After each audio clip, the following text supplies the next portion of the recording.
사실은 윤석열 정부에서 이어진 경제 성적표를 가지고 새로운 정부가 경제 정책을 만들고 그에 따라서 계획을 세우는데 말씀하셨듯이 주식회사 대한민국 그에 따른 혁신 경제를 통해서 그 장밋빛 비전을 만들 수 있을까에 대한 저는 좀 객관적인 분석이 필요하다라고 봅니다. 왜냐하면 그 기저가 단시간 내에 그 위기를 극복할 수 없는 상황인데 그렇다고 한다면 국가 경제를 책임진 기재부는 단순간 1년 만에 이거 불가능한 목표라고 보고 그러면 중장기적인 목표를 가지고 국민들에게 현재 우리 경제가 현재 수준이 이렇고 지난 3년간의 경제 성장률, 국가 재정, 그다음에 적자, 수출입 감소에 따라서 단기적인 극복이 어려운 상황이기 때문에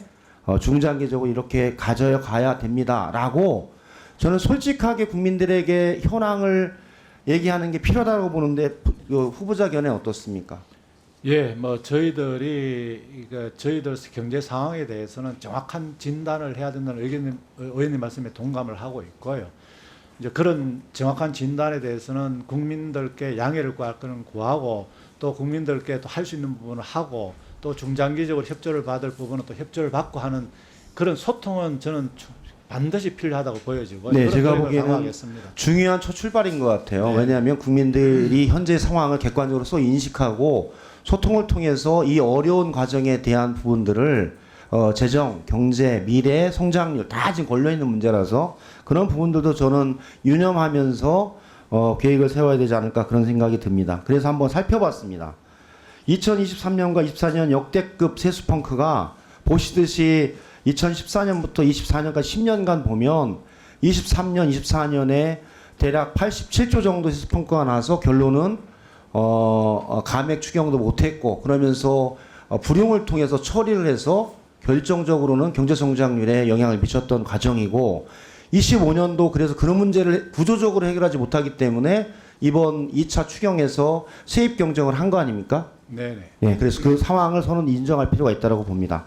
그런데 이것이 이렇게 된 이유를 보면 실제로는 감세가 결정적인 영향을 미쳤다. 이렇게 정부 5년간의 기조를 보더라도 이명박, 박근혜, 문재인, 윤석열 정부를 보더라도 윤석열 정부의 3년 걸쳐서 18조 정도의 감세가 일어났어요. 근데 이게 단일식이지만 이게 축적이 되면 아까처럼 세수 부족으로 나오는 거죠. 근데 지금 누적된 부분들이 올해도 영향을 미치기 때문에 앞으로도 이것은 전체적으로 국가재정과 경제정책을 세우는데 기본적인 기저가 될 수밖에 없다라는 게 전 전제라고 봅니다. 넘겨주세요. 근데 실제로 보면 이 부자감세 세목들을 보면은 감소율이 법인세, 소득세, 증권거래세, 종부세 크게 네 가지에 나타났어요. 한마디로 그 윤석열 정부 출범한 이후 출범 이후에 부자 그러니까 초고소득층과 대기업을 중심으로 감세가 진행이 됐고 실제로 국민 70% 미만의 국민들에 대해서는 전혀 영향이 없는 형태로 됐는데 이것이 누적이 됐던 겁니다.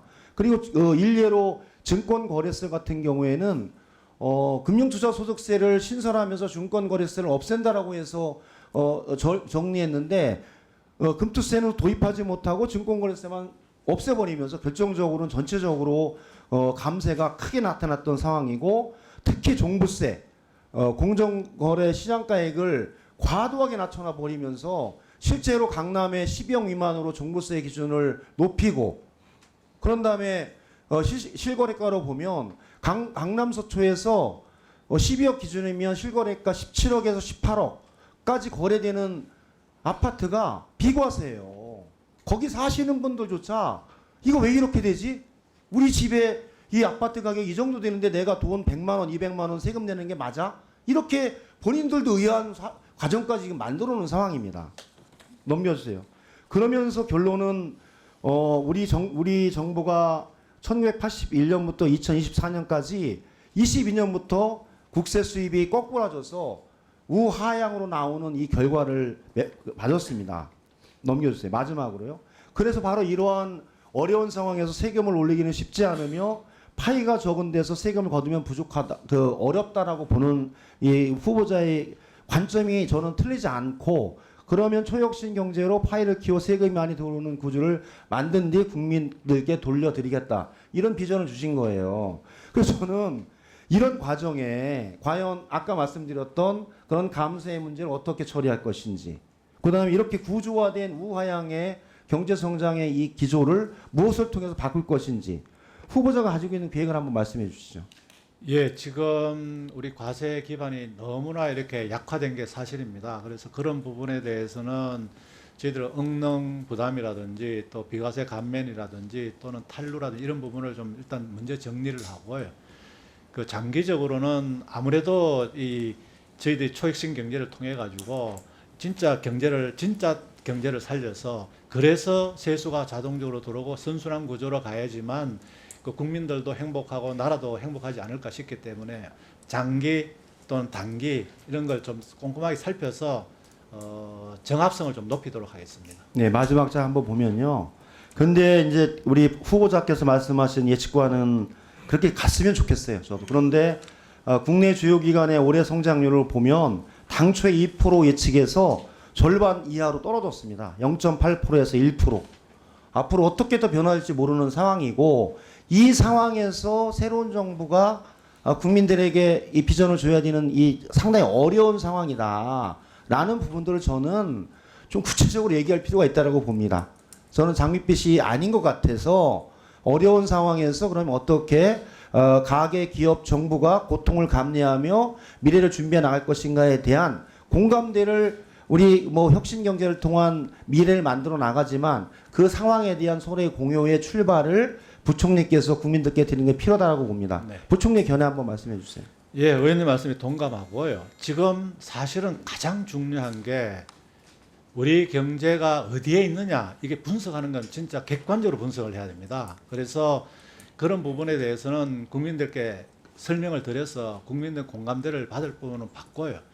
이것만 끝나서는 또 되지 않습니다. 어쨌거나 하여튼 우리 경제가 글로벌 시장에서 세계에서 경쟁을 가질 수 있는 그런 업종, 그런 품목을 찾아서 그 부분에 대해서 확실한 성과를 내는 두 가지를 병행하도록 하겠습니다. 그래서 국민들한테 협조받을 부분은 받고, 또 정부나 기업, 또 모든 대학, 연구기관, 전문가, 기술자들 다 합쳐서 할 부분은 진짜 제대로 해서 성과를 낼 수 있는 그런 경제로 만들도록 최선의 노력을 다하겠습니다.